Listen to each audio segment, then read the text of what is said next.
Hey guys, today we are going to see how to accept input from a user in Python. So we do that simply by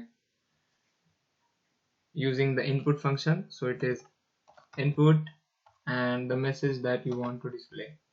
So what is your name? So we have to store the value that we get into something. So let's say store it in name. Okay.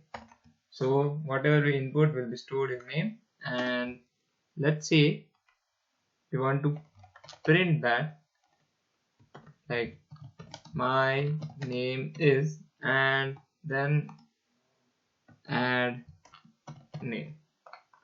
Let's run it. So what is your name? Shubham.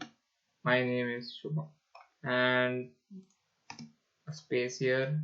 Run it again. What is your name? Shubham. Oh,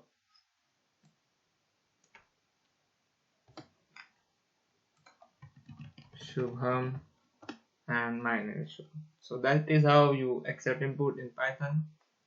Thanks for watching, and comment if you have any doubts.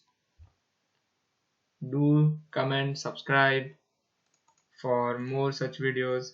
Keep coding, stay curious.